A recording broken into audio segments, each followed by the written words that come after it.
And as Old Man Winter creeps towards Hampton Roads, there's one question that remains. Will we see snow this year? If so, how much? So I guess two questions. But the Super Doppler 10 weather team has a look at how we figured that all out in this year's winter outlook.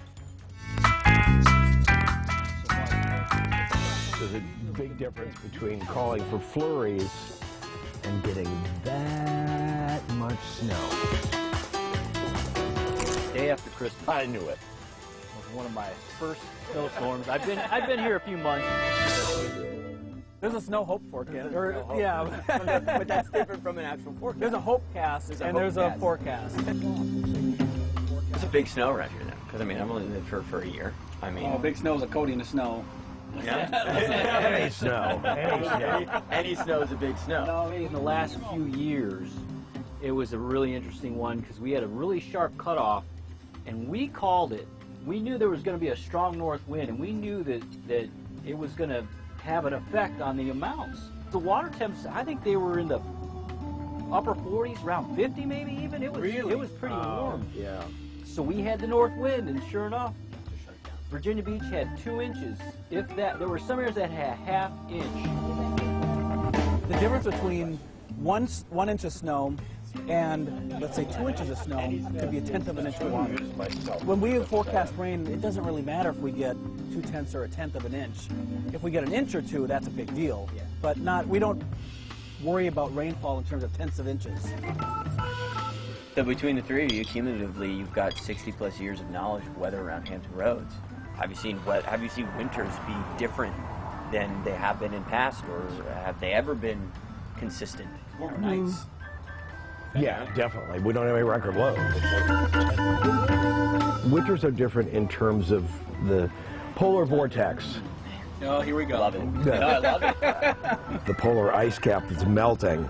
There's not enough. There's not enough albedo, reflectivity, but it's happening at such a rapid rate in the Arctic, and the Arctic is the key to everything. The jet stream is like the bowl, right? It's holding all the cold air, and this also is the cold air. You know, when we have a warmer atmosphere, the jet stream gets all wobbly, and it's not so secure. So then now all this also starts to spill out, and weather moves in places it wouldn't normally go. Hot air goes places it wouldn't normally go. Cold air too. Yeah. In different parts of the country, you get these huge explosive storms because of water loading. You got more heat in the wintertime, more water vapor. And with the higher water vapor content, there can be more snow. Some years, though, we don't get any snow. I hope we get a lot of snow this year. He's going with the hope cast. Yep. Jeremy? Yeah, I don't think we'll get too much this year. We'll see. I mean, I can eat my words, but the pattern right now, it's not looking like we're getting a lot. I have absolutely no idea.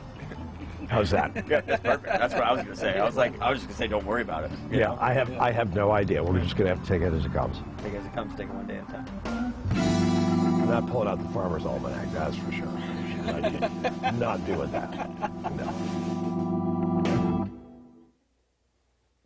So, It sounds like the ballpark. The organ is back here. yeah, it's right back there. You know, it's tough because we have outlooks for the entire country, and that's what we're looking at. And that kind of gives us an idea, where's the warmth going to be, where's the cold going to be. So if we're going to be colder than average, hey, maybe more chances or better chances for more snow. Yeah, well, this forecast, it's not really, it's an outlook, not a forecast. It means that we could be slightly above average coming up for the winter months of December, January, and February for the temperature. Yep. That's for the temperature. Now we take a look at what's going on for precipitation, and it's indeterminate. In other words, we don't know.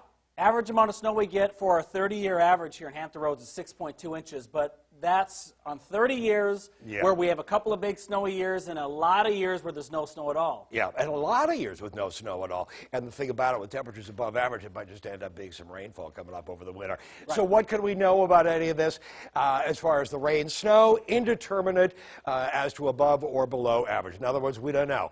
How about the mild and cold? Probably above average, according to that outlook. But how much?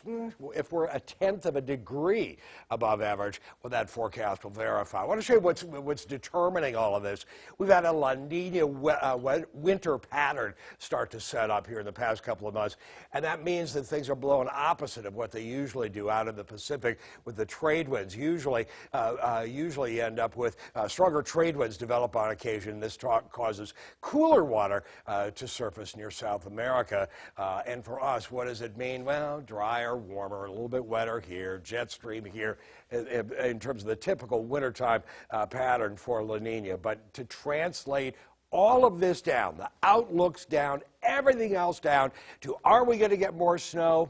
Nobody knows. It's just a very, very broad pattern, and that's about it. What we can do, though, is forecast on a little bit of a pattern going on over the next several days, all the way on out into next Tuesday. Here's what